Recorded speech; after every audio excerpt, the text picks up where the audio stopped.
29 September 2023 সালে বাংলাদেশ অভ্যন্তরীণ নৌ পরিবহন কর্তৃপক্ষ কর্তৃক আয়োজিত লস্কর পদের নিয়োগ পরীক্ষার সম্পূর্ণ কোশ্চেনটি আজকে আমরা সলিউশন করব।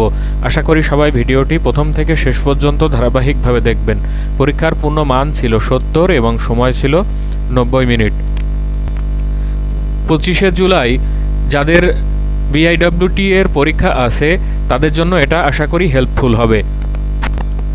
এক নাম্বার কোশ্চেনটি হচ্ছে ট্রান্সলেট ইনটু ইংলিশ, অর্থাৎ ইংরেজিতে অনুবাদ করুন। আমি কলা খেতে পছন্দ করি। I like to eat bananas. গতকাল আমি কাজটি করেছি। I did the work yesterday. ডাক্তার আসার পর রোগীটি মারা গিয়েছিল। The patient died after the doctor had come. সে আমার বিশ্বস্ত বন্ধু নয়। He is not my faithful friend. মধুর ঘ্রাণ ভালো। The smell of honey is good.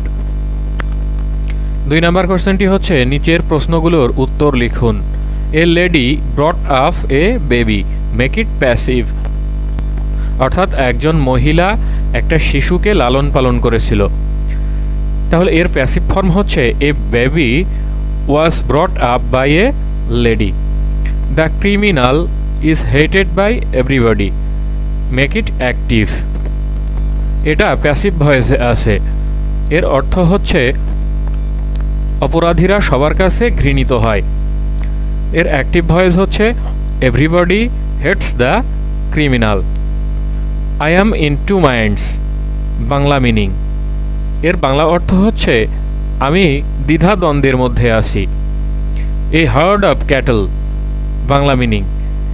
A herd of cattle মানে হচ্ছে গবাদি পশুর পাল। বাক্যের আন্ডারলাইন করা অংশের অর্থ লিখুন। I look forward to your cooperation. অর্থাৎ আমি তোমার সাহায্যের জন্য অধীর আগ্রহে অপেক্ষা করছি। লুক ফরওয়ার্ড টু মানে হচ্ছে প্রত্যাশা করে থাকা বা অধীর আগ্রহে অপেক্ষা করে থাকা। All my efforts went in vein মানে আমার সকল প্রচেষ্টা বৃথা গেল। ইন ভেইন মানে হচ্ছে বৃথা যাওয়া। He does the same work over and over মানে সে একই কাজ বারবার করে। ওভার অ্যান্ড ওভার মানে হচ্ছে বারবার করা। আন্ডারলাইন করা অংশে সংশোধন করে বাক্য ঠিক করুন। My father is junior than my uncle. জুনিয়রের পরে আমরা সাধারণত টু ব্যবহৃত হয় জানি। জুনিয়র এবং সিনিয়রের পরে টু ব্যবহৃত হয়। তাহলে এখানে হবে মাই father is junior to my uncle. It is raining since last Monday. গত সোমবার থেকে বৃষ্টি হচ্ছে, একটা নির্দিষ্ট সময় করে বলা আছে। তাহলে এখানে হবে it has been raining since last Monday. Do you know why is he very upset. এখানে যেহেতু হোয়াই কথাটি বলা আছে তাহলে এরপরে আর অক্সিলারি ভার্বকে সামনে আনার দরকার নেই। এখানে হবে why he is very upset. 3 নম্বর কোশ্চেনটি হচ্ছে নিচের প্রশ্নগুলোর উত্তর লিখুন। Fly past participle form. Fly মানে হচ্ছে উড়া। এর পাস্ট পার্টিসিপল ফর্ম হচ্ছে ফ্লোন। এর পাস্ট ফর্ম হচ্ছে ফ্লিউ। ওলফ হচ্ছে নেকড়ে। এর প্লুরাল ফর্ম হচ্ছে ওলফস। শূন্য স্থান পূরণ করুন। He was acquitted dash the charge of theft.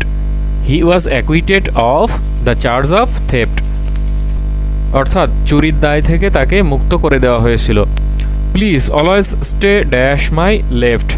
Please always stay with my left অর্থাৎ দয়া করে সবসময় আমার বামে থাকবে। 4 নম্বর কোশ্চেনটি হচ্ছে বাংলায় অনুবাদ করুন। লেট মি স্টে অ্যালোন, আমাকে একা থাকতে দাও। He prefers T to coffee, say coffee অপেক্ষা চা বেশি পছন্দ করে।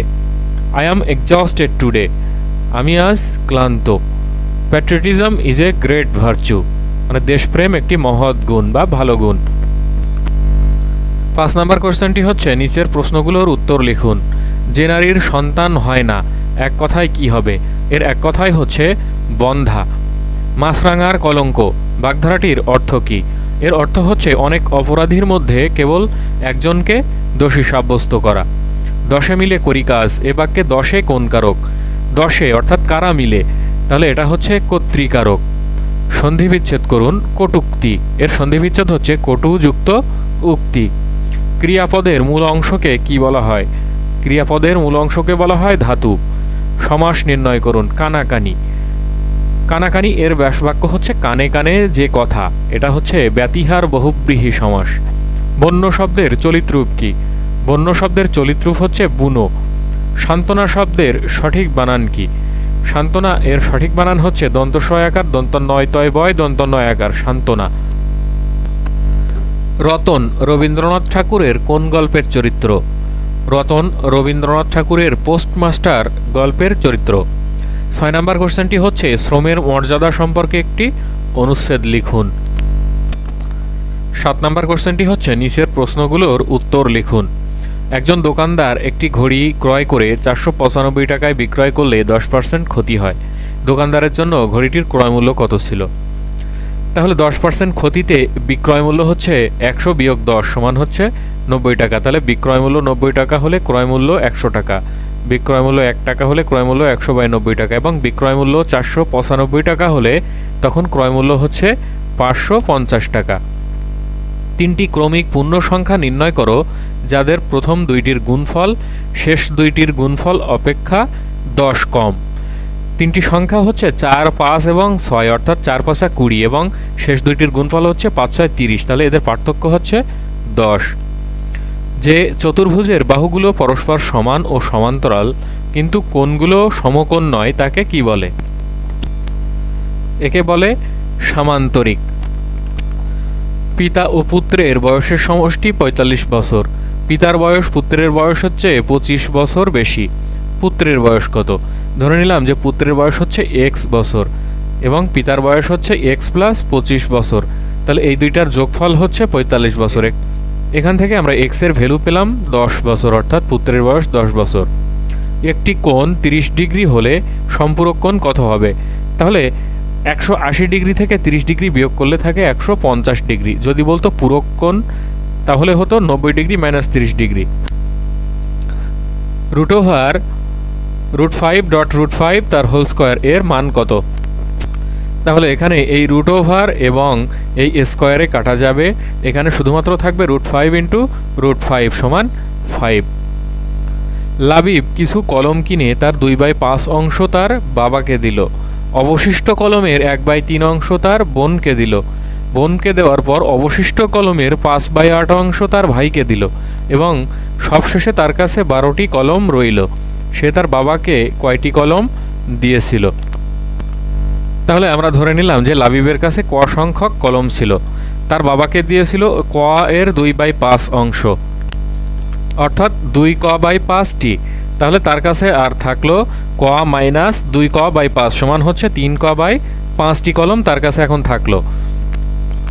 এবং যেটুকু অংশ থাকলো তার 1/3 অংশ তার বোনকে দিল। তাহলে তার বোনকে দেওয়ার পর থাকলো 3ক/5 মাইনাস এই অংশটুকু, তাহলে থাকলো 2ক/5টি। এই যে অংশ ছিল এরপরে এই অংশ থেকে 5/8 অংশ তার ভাইকে দিল, তাহলে 2ক/5 এর 5/8 অংশ দেওয়ার পর তার কাছে থাকলো 2ক/5 মাইনাস এই অংশটুকু সমান হচ্ছে 3ক/20টি। তার কাছে যে অবশিষ্ট এই অংশটুকু থাকলো এটাই হচ্ছে 12টি।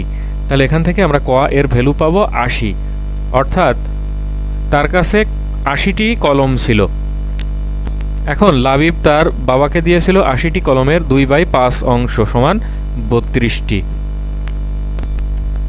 কোনো একটি স্কুলের শিক্ষক শিক্ষিকাদের মধ্যে 2/3 অংশ মহিলা, পুরুষ শিক্ষকদের 12 জন অবিবাহিত এবং 3/5 অংশ বিবাহিত।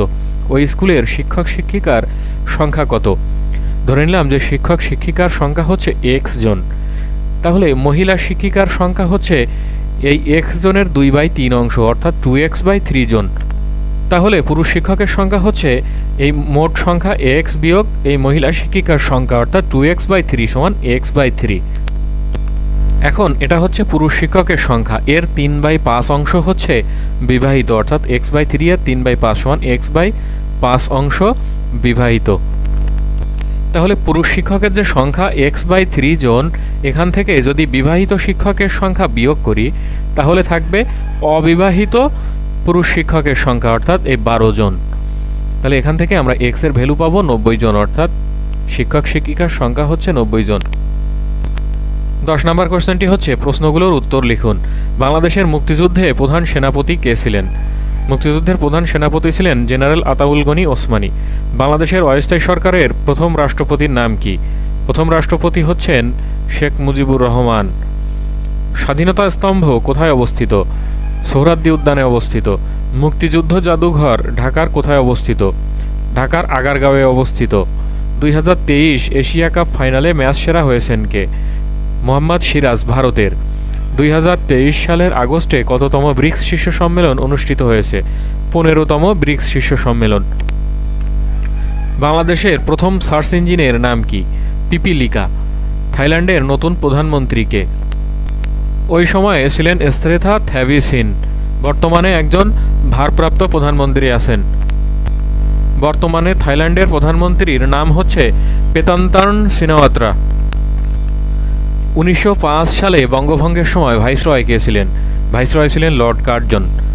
এফবিসিসিআই এর পূর্ণরূপ কি? এর পূর্ণরূপ হচ্ছে federation of Bangladesh chambers of commerce and industry. Ukraine Russia যুদ্ধ শুরু হয় কবে? 24শে ফেব্রুয়ারি 2022 সালে। মার্কিন যুক্তরাষ্ট্র কত সালে স্বাধীনতা লাভ করে? মার্কিন যুক্তরাষ্ট্র 1776 সালে স্বাধীনতা লাভ করে। আমার ভাইয়ের রক্তে রাঙানো 21শে ফেব্রুয়ারি গানটির রচয়িতা কে? গানটির রচয়িতা হচ্ছেন আব্দুল গাফফার চৌধুরী। রয়টার্স কোন দেশের সংবাদ সংস্থা?